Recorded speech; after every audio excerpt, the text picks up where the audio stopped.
We're combining all the best old school wisdom with all the top new school methods to bring you the optimal way to coach and play the great game of baseball.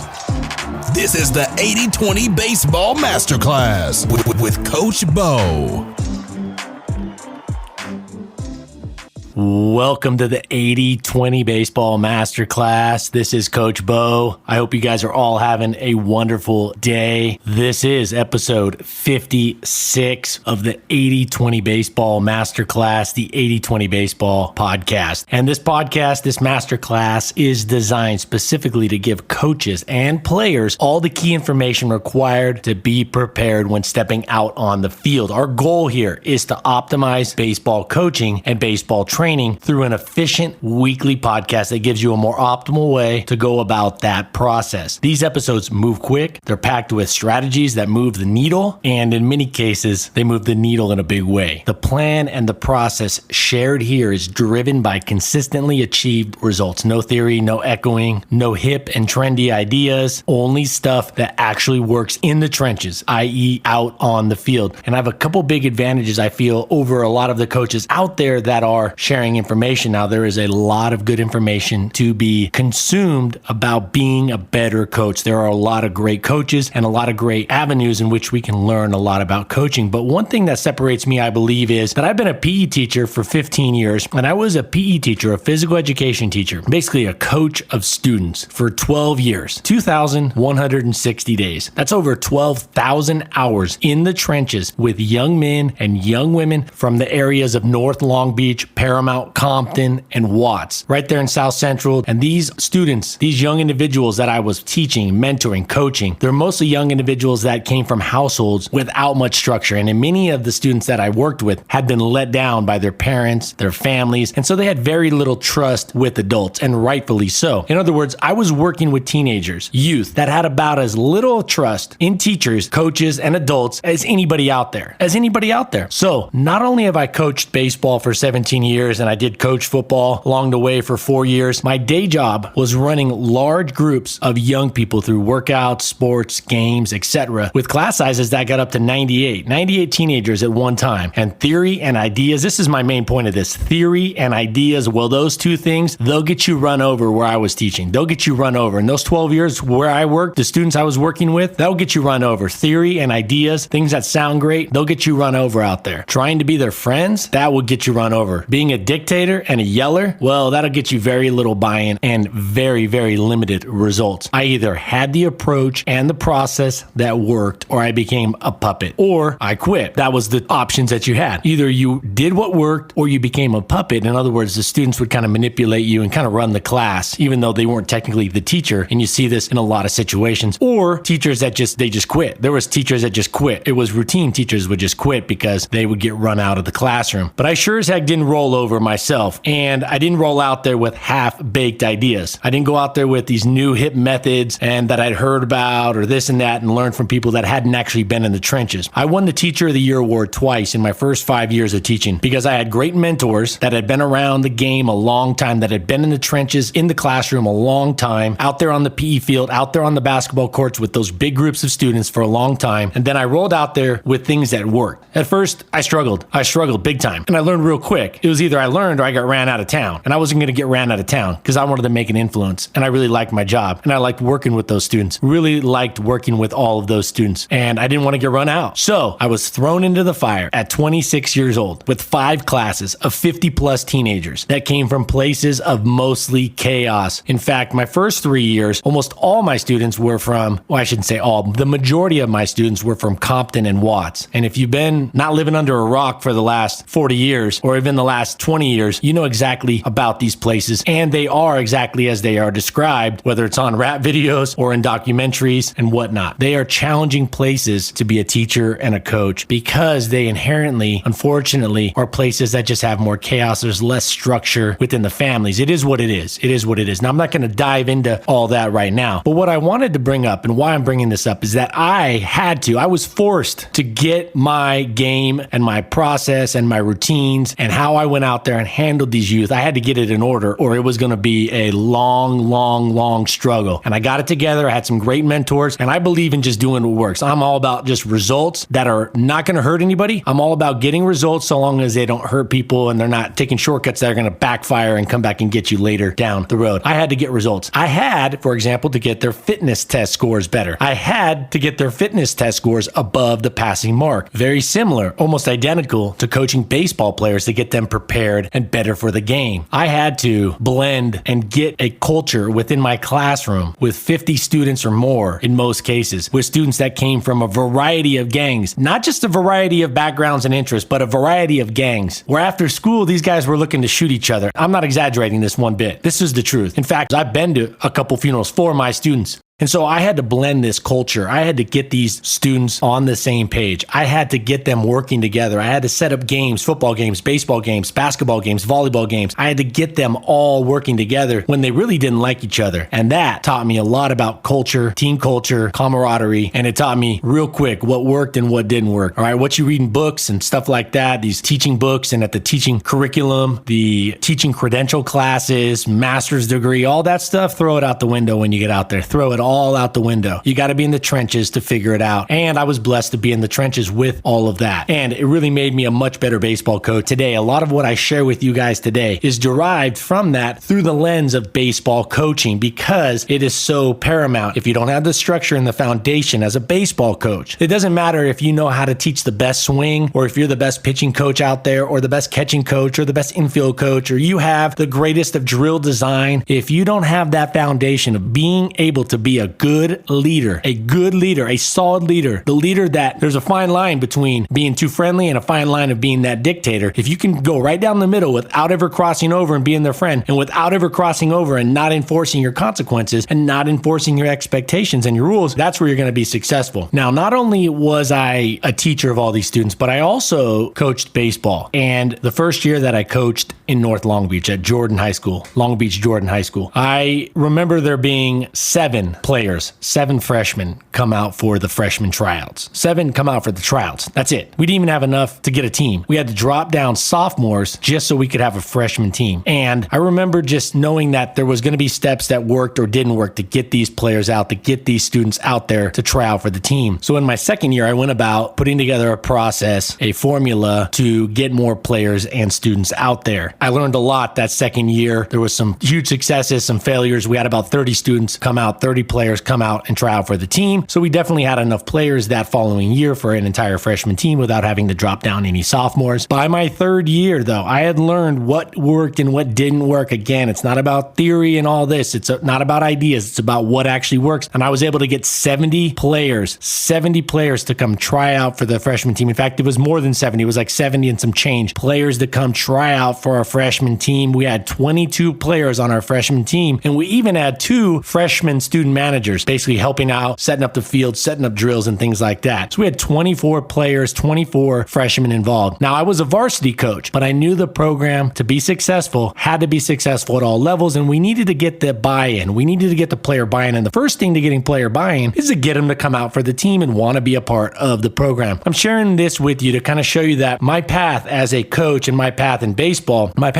goes back 35 years almost now, but my path as a baseball coach and as a teacher, I should say as a coach, has been influenced a lot by my 12 years that I spent working the inner cities as a teacher. Over 2,000 days in the inner cities, with every single class having at least 1 or 2 gang members in it, usually more, and usually multiple gangs were represented. All sorts of issues and chaos that these students, these young individuals were coming from to no fault of their own. And they were coming into my class, and you were either going to sink or you were going to swim, and you were going to sink real fast if you didn't. So really made me get really good. It made me get really, really good at what I did, because it was either you were really good or you had no chance. You couldn't be average. You couldn't be on the border of kind of good, okay, because you were going to get run over. The only teachers that made it at the school I was at, the only teachers that had big impacts, that were successful, that got the respect of all the students, were those that had their game together, their A+ game going. And thankfully, I had some phenomenal mentors that had grown up in the area, that had taught in the area, that knew the students really well, and they knew how to lead a classroom, how to lead a team, and I learned from them. So I feel it's a calling for me to help improve the base baseball community through these experiences that very few people get to have, and for an extended period of time in the role in which I'm sharing out information with you. And to even make it more of a calling and why I'm sharing this, because I think it's important when I'm listening to somebody, I want to know where they're coming from. What are their experiences, right? Then the biggest thing to me is, does the stuff add up? When I'm listening to information, which is daily, when I'm taking in information, consuming information, my biggest thing is, does it add up? Resume aside, I want to know if it adds up. I've listened to a bunch of people. I just read a book not that long ago. I think it was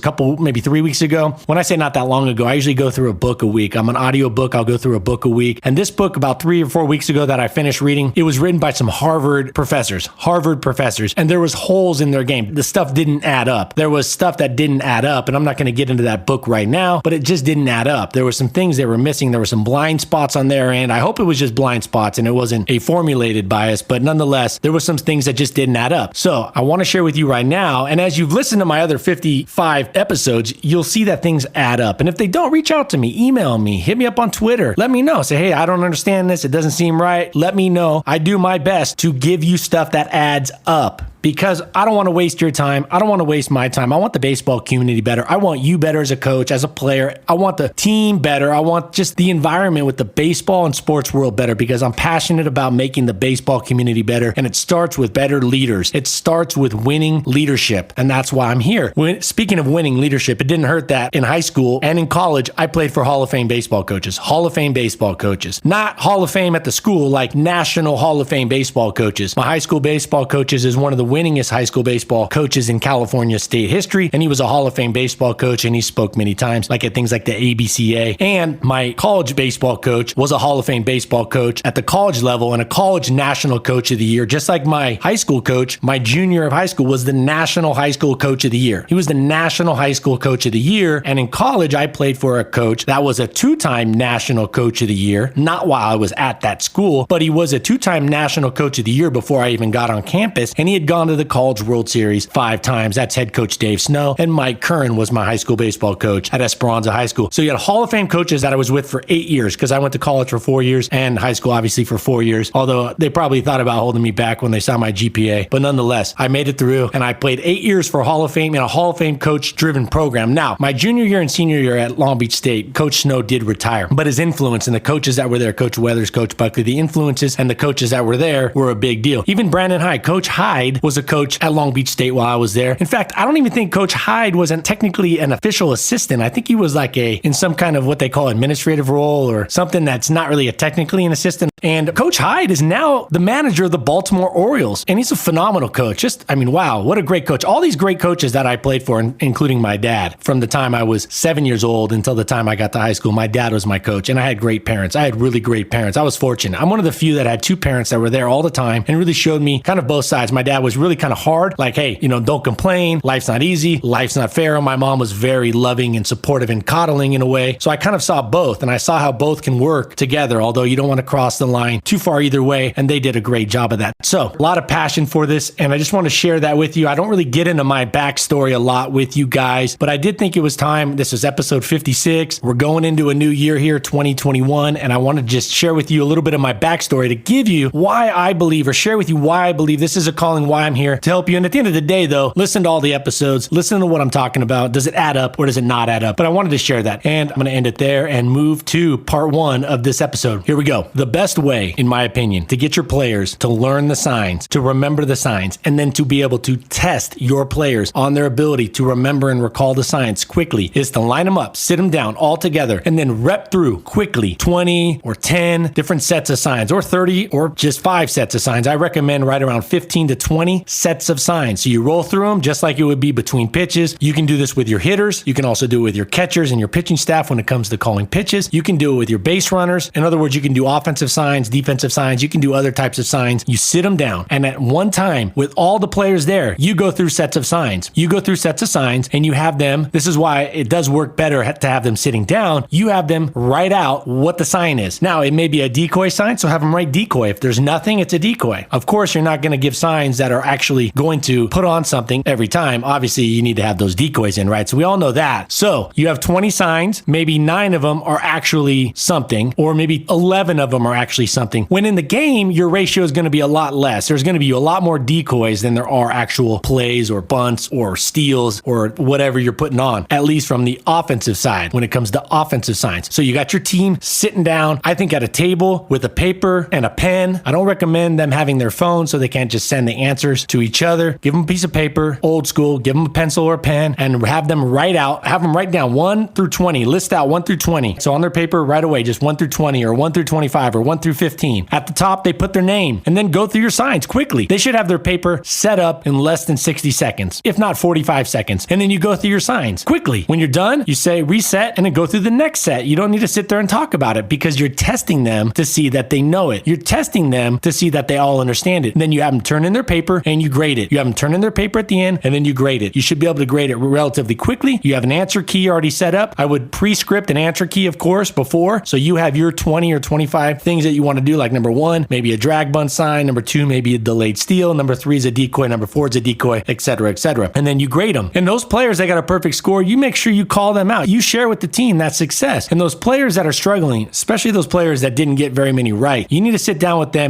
or they need to practice on their own. And you have these tests. And you can have consequences for these, maybe like playing time or bear crawls. That's always good. But you also need to have a heart-to-heart with them about them letting the team down when they don't remember the signs. They're letting the team down. It's not about them. It's about letting the team down. They're letting their fellow peers, their fellow players, their friends down by not stepping up and remembering the signs. Now, you got to practice the signs. You got to go over them. I recommend at the beginning of the year and somewhat consistently throughout the beginning of the year. And again, I think you should just have fewer signs in general. Fewer signs in general. So it's about, here are my 3 offensive signs, and then the rest are decoys. And that, I think, should make it much easier for your players to remember the signs. So you have fewer signs. You start them early right away by going through the signs. And this is how you test them to make sure that they are learning and understanding the signs. And this keeps them accountable. I'll tell you what, I played for some phenomenal coaches over the years, and there would be players that miss signs during important events in the game or during important parts of the game, which pretty much every part is important if you think about it. And they would miss the sign. And I thought, well, how does the coach know whether they know the signs or how well they know the signs or if they don't know the signs? And the only way you can do this is to test. Well, how do you do an efficient way of testing this? You batch it. You do it all as a team, all together. Sit them down, piece of paper, spread out, and you label the paper 1 through 20, and you rep through your signs. You can do this once a week at the beginning. And I'll tell you what you can do is put the onus on the players and tell them they need to learn the signs and share it with each other and sit down with each other when they get time and go over them. I would also, as a coach, go over my signs frequently at the beginning of the season. And then from there, you can periodically test it. I would announce a few, maybe the first couple weeks you announce it, and then I'd surprise them at a practice with 1 or 2 of these. They don't take very much time. You should be done in less than 10 minutes. If you think about it, they can set up their paper in less than 1 minute, and then you can rep through. Each set of signs shouldn't take more than 20 seconds. It shouldn't take more than 10 seconds to write down steal, drag, delayed steal, a safety squeeze, whatnot. You can even do this with catchers and pitchers if you're calling pitches. I'm not against coaches calling pitches. I'm not against it. I know there's a lot of debate about this. I'm not against it. If you have a catcher that can call a great game, then let them, but the results speak for themselves. If you see that your pitching staff is not maybe playing up or pitching up to their capabilities, that might be part of it. It might be other things. Who knows? It could be a mental game issue, but I'm not against catchers calling the game. But if you're going to call the game, and it's good, I think, as coaches to have pitching signs, whether you use them or not, it's really good because there may be parts of the game where you want to interject your sign, whether it's a pickoff, a pitch out, a curveball, an elevated fastball, etc. So I do think it's good to have signs to your catcher and to your pitcher. Now, with that said, I'm a big fan of those wristbands. I'm a big fan of the wristbands. In fact, I was thinking about this. You know those wristbands?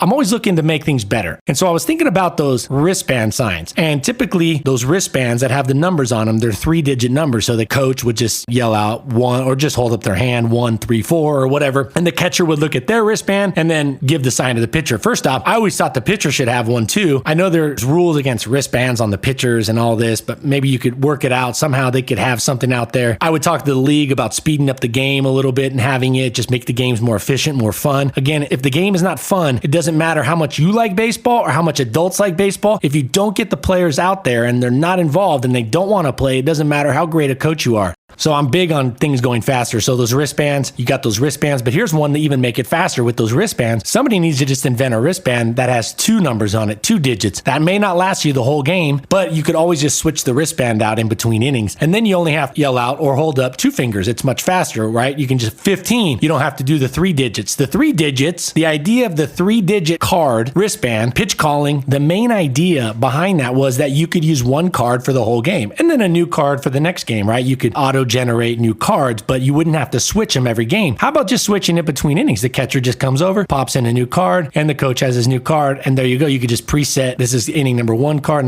inning number 2 card. It wouldn't be that hard. You're just printing it out, maybe a little cutting, but it wouldn't really add a whole lot of time. And then it would save a lot of time during the inning, just holding up, hey, number 9, number 12, number 26. So if anybody listening to that or this wants to take that and do something with it, that would be awesome. The best thing to do is to go over those signs early on, have fewer signs and have fewer plays. I told you this in the last episode. If you want to be a coach that wants to outsmart the other coach, go coach football. If you want to be a coach that wants to try to outsmart and look cute and feel like you have a massive impact on the game, during the game, go coach football. All right? Because baseball is about making a huge impact on the game during practice, not calling all these plays and all of this and that. Let your hitters hit. The occasional drag bunt, the occasional sacrifice, I should say the occasional safety squeeze. As a coach, I don't have my players do anything but drag bunt and safety squeeze. I'm a big safety squeeze fan and I'm a big drag bunt fan. Other than that, no bunts. Stealing, I'm stealing with my guys that can really go, and I'm stealing on every pitcher that has a big leg lift. Any pitcher that's got a big leg lift, it's automatic. It's auto go. Catcher, not so much the catcher, although that does play into it. I'm stealing on the pitcher and I'm stealing with my best base runners, but it's got to be 80%, 75% success rate. And at the lower levels, the youth levels, this is very accomplishable. This is very achievable, where as you get older, the throws and the release and the transfers of the ball are much faster, so it's a little more difficult. But my point is, have few signs, go over them early, and this is how you test them. Batch it. Set them all up, set them all together, and test them. All right, we're going to go over, label your paper 1 through 15. Boom. Hand it in. You grade it that evening. Definitely commend and praise those players with the best scores. Maybe don't say anything about the players with the worst scores. Maybe you do. Who cares? Sometimes we coddle these kids too much, but I do think you want to be a little sensitive to that. But what I would say is praise the guys, the gals, the players that get the highest score, and then have a threshold for your team. Have a threshold. I'm not a big collective punishment fan, especially in society. I'm not a big collective punishment fan, okay? But I am a huge fan of collective consequences when it comes to team sports. I really like it in team sports because it really drives up the motivation, because they don't want to be letting down their peers. They don't want to let down their peers. And so they will, I think, push themselves so they are not the weak link for the most part. So you could have a threshold. All right, the team needs to get above an 80%. The team, maybe early on, it's above a 70%, then an 80%, then a 90%. And if not, the consequence is bear crawls. You line them up and they do some bear crawls for, say, 10 minutes and they're dying. They don't like it. They're exhausted. They can barely move, and they get it done, and they're surely not interested in doing it again. And they're going to be motivated to get those signs accurate. So batch test your signs. All right, part 2. Something I hear discussed a lot is building rapport and building relationships with players to get player buy-in. But something that gets left out so often, coaches, as you're learning this, is this something that we don't, the baseball community, the mentors, the college coaches, the pro coaches, these coaches that are sharing their wisdom, a lot of times forget about the part in which we are selling what we are doing with the players. We are selling ourselves to the players. You're not a snake oil salesman. If you are, get the heck out of baseball, get the heck out of the baseball community, get the heck out of youth sports. If you're a snake oil salesman, we got no time for you. But you're selling to these players teamwork, sportsmanship, hard work, hustle. You are selling them the foundation for a awesome life. You're selling them the bag of goods that is the ticket to an awesome, or at least pretty good life. So shouldn't be a problem. And we need to be better salespeople. Coaches, we need to sell what we're trying to get the players to buy in. You have to sell it. If you ever read any of those famous sales books on or written by famous people that are salesmen and saleswomen, like the most famous books out there, and you go read those, typically they don't get through the first chapter without saying something of this sort. Hey, we're all selling. You're selling whether you know it or not. You're selling yourself your whole life. You're selling something your whole life, whether that's to somebody to have a relationship with, like a marriage or a girlfriend or a boyfriend, or that's selling a job, an employer, about getting a job with them at a job interview, or if you're an entrepreneur, you have your own business, you're constantly selling your idea and your goals and your mission. You're constantly selling. We're selling to our children as parents. There's always something that we're selling, and selling is not a bad thing. Selling is a good thing when you're selling awesome stuff and when you're selling players on a better path through life, which youth sports is a great vehicle, which in my opinion is the best vehicle to teach young people the things they need to know to have an awesome kick butt successful life. But I'll tell you what, the coaches that don't get the buy-in, that get the least buy-in, a lot of times it's not because they're less passionate. It's not because they're less intelligent. A lot of times it's because they're really bad at selling their idea, their program, their procedures, the success, the benefits that the players are going to get when they buy in. They're not good at selling the benefits. You have to tie in the benefit. You have to sell the benefits to each player and to the team, but you got to hit home with each player. Here's one big mistake that gets made by coaches a lot. They over rationalize to their players. They oversell to their players. They talk too much, and it sounds like they're really they're fishing for a buy-in, and the players sniff that out, and they're like, this coach doesn't sound very certain about what they're trying to get us to do because he's really bargaining with us and he's getting long-winded. Stop. You want to be concise. You want to get buy-in, but you don't want to ramble. Get the buy-in, move forward. If you can't sell what you're doing, the next drill, the idea, the reason behind the way you practice, the reason that you're trying to build a culture of the team the way you are, the reason you want your hitters to hit like this, your pitchers to pitch like that, your catchers to do this or do that. If you can't get it done in 60 to 90 seconds and at the most 2 minutes, you're not doing a very good job of selling it, and you didn't come prepared with your point and with your message. One really good way specifically to help, one is to keep it short. Be concise, get their buy-in, but don't overdo it. Players and kids sniff that out. They sniff that out. It doesn't come across as true conviction on the coach's part. So they want to see that a coach has some conviction. So they got to see that the coach really believes in it. And then when they see the conviction and they see that you believe in it, they truly feel like, yes, there's a coach, you believe in what you're going to do and what you're proposing to them to do as a team, as individuals. Well, then you have to tie it in with some logic, some reasoning. Also, another thing is tie it in with examples. If you want them to do X as a hitter, then maybe you share with them a video or something that shows them or tells them about Mike Trout doing it or Freddie Freeman doing X, Y, or Z. What are you selling them? And the great players do it. That's always a good start. If you take famous players that you can substantiate with true evidence and share it with your players and say, this is what they're doing. This is what the Dodgers are doing. This is what Freddie Freeman's doing. Mike Trout, Acuna. If this is what these players are doing, we want to do it too. That to me is the best starting point. The other thing you can do, and I'm giving you specific actionable advice here. The other thing you can do is tie it in with other parts of life that they already know are true. You can tie it together with things basically called previous knowledge, previous understanding. These youth that you're working with understand a lot of things about life already. Sure, they don't know, 1/10 of what you do as an adult. They shouldn't. They don't have the experience yet, but they do know a lot about things. They can connect some dots. So connect some dots with what you're trying to get them to buy into with other things in life, examples in life. A 3-step approach to this. Know what you're trying to get them to buy in to early. Make it concise. Sell it. You're selling it to them, all right, without being too salesy, but you are selling it to them. And you have to have the mindset that they're not buying anything you tell them unless you can sell it to them.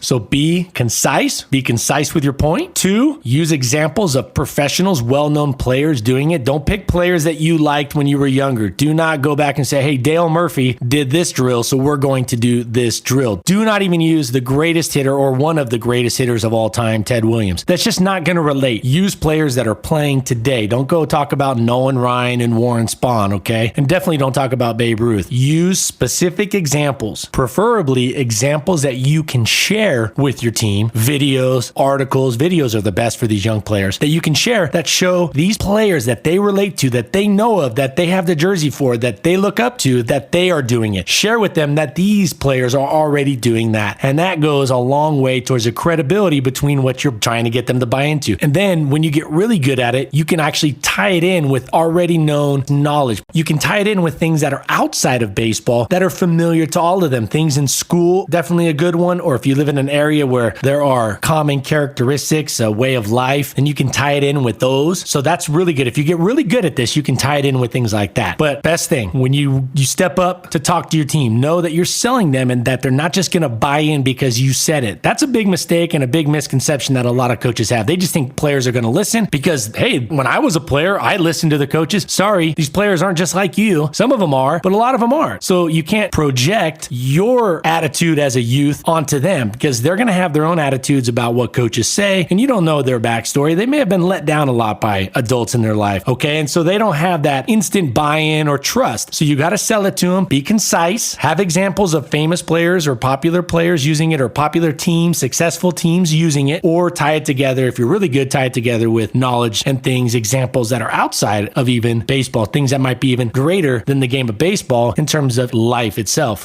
To sum up part 2 there, I wanted to share with you the thought that buy-in is something that we hear a lot about. Player buy-in, player buy-in. Okay, well, that's great. But the players were going to make their decision to buy in or not. That's the player. They're going to make their decision on their own to buy in to what you're selling or what you're telling them. They're going to make that decision. We don't control that. We can only influence player buy-in. We can't create player buy-in. We can only influence it. We can't decide to buy in to the stuff that we as a coach are giving to the players. They need to decide to buy in. They need to make the decision to buy in. And therefore, we need to make it really easy for them to buy in by being better at selling them the great stuff that you're trying to get them to do out on the field. And lastly, as a side effect and a positive side effect in that, if you can't use examples of famous players or very successful players doing it, or if you can't get that sales pitch right, or you can't get that buy-in because you don't believe in what you're selling, you don't have conviction, you don't use good examples of why they should do it, good evidence. I mean, when I say examples, what I'm saying is evidence. If you can't provide the players solid evidence as to why they're doing what they're doing, then that should be a red flag that maybe what you're trying to get them to buy into isn't something you should get them to buy into. So it is a check on yourself, and it might raise a red flag if you can't honestly and legitimately support what you're selling. So be a salesperson to our players, sell them a better way of going about baseball, being a better teammate, being a better player out on the field at whatever position they're playing, and being a better member of society.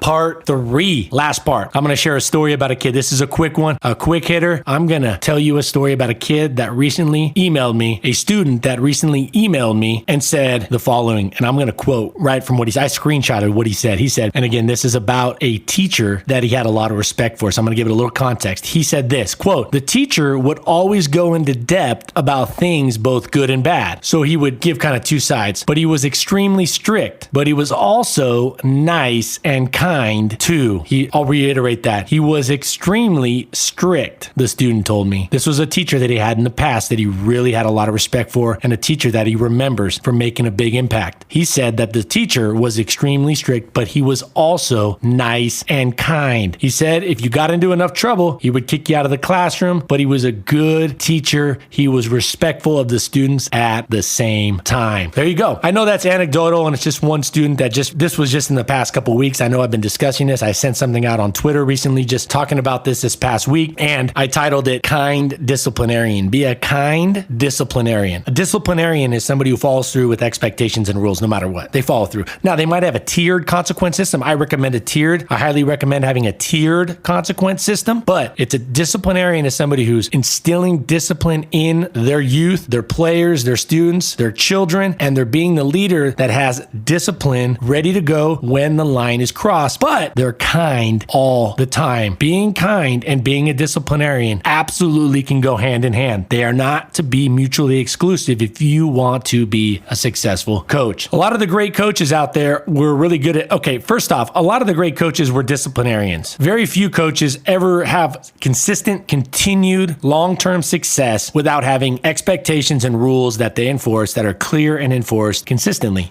A lot of coaches take it the other way. They take that boot camp military attitude. And I'll tell you what, when you're in boot camp and you're getting ready for war in the military, there's a reason they do some of that stuff, but you don't need to use that. You don't need to go to that extreme out there on the baseball field. In the sports world, you don't need to go to that extreme. You can absolutely use some of that mentality, but you don't need to go to that extreme that they use in the military. So a lot of old school coaches were very dictatorial, they were yellers, they were screamers, and there was no kindness. They felt like if they were kind, they were giving in. If they were kind, it would show a chink in their armor. And that's not true. I believe you can absolutely enforce every single rule every time it's broken and then get complete respect from your players, but also be friendly with them. Again, you're never trying to be their friend. They don't need a friend. They need a leader. They don't need you to be their friend. They need you to lead. And if you're going to be their friend, they're not going to respect you as a leader. There's no such thing as a friend of youth, a friend of players, a friend of students that's a good leader. It just doesn't exist. That does not coexist. But being a disciplinarian and being kind can absolutely go together. And in fact, that's the way to go. That's the number one way to go. So I thought it was great how this student of mine explained what made this teacher his favorite teacher, his most well-liked teacher from the past. All right, my awesome listeners. I love to see the numbers going up every week of listeners because I see that it's going to have the impact out there. The baseball community is getting better. I don't put commercials on this. I've said before, my podcast platform said you can put them on there. You can put commercials on there. I don't reach out to products to market them. I want to give you as much content as I can in a short amount of time because your time is precious. I put this out every Tuesday. It does take a good amount of time scripting it out, bulleting it out, planning it out, and then I pay my editor, Sam, who does a phenomenal job. I pay him to edit these. He's doing great work. He needs to get paid. That's his job. But I don't pass it on to you directly in terms of marketing a bunch of stuff and things like that. With that said, even just a small amount of support from you as great listeners as we move forward would be greatly appreciated. It would be greatly appreciated. I'm passionate about this and I want to keep bringing you guys good content. I want to keep bringing you these strategies that you can go out and use in an efficient, fast-paced episode that comes out every Tuesday for you guys. Next week, speaking of episode 57, next week I got a little treat for you, a different type of episode. It's going to be packed with some of my top strategies. So you're going to definitely want to get into that next week. You're going to want to hear that next Tuesday. Next Tuesday and the following Tuesday, I'm going to do a part 1 and a part 2 episode that's going to be loaded with some of my top strategies going into January when the season really starts to pick up for the most part. I understand COVID is throwing a wrench in a lot of stuff, but nonetheless, this is stuff that's really, these are big needle movers. So there's going to be a 2-part, a little bit different type of episode. I'm looking forward to that. And I'm going on record right now saying that in 2021, I am going to bring some fantastic interviews from coaches that are game-changing coaches. I'm going to bring them here to this podcast. I'm going on record now and saying it. I don't want this podcast to become, like all the others, an interview-based podcast. So with that said, I don't want it to be an interview-based podcast. And I have good reasons for that, as I've explained here many times before. But I do want to dive into a conversation with some of the game-changing coaches that I have yet to hear much from out there at conferences and videos and on other podcasts. So I promise to bring some top-notch interviews in 2021. Probably going to rev it up real hardcore in the summertime once the season is over and we can break it down and then put together a plan with all that information that we're getting from these coaches, and we can all put together a plan going into next fall. All right, we'll see you here next Tuesday in episode 57. Until then, you guys, take care of your health. Take care of your health. Foundations. Talk about foundation. I'm all about this because of the foundations that you give the youth and the players that you work with to set them up for success in life. But you guys, take care of your health, especially right now, flu season, things like that. Take care of yourself. Take care of your health. Take care of your families, and go out, take this information and go out and use it and make the baseball community a better place, please.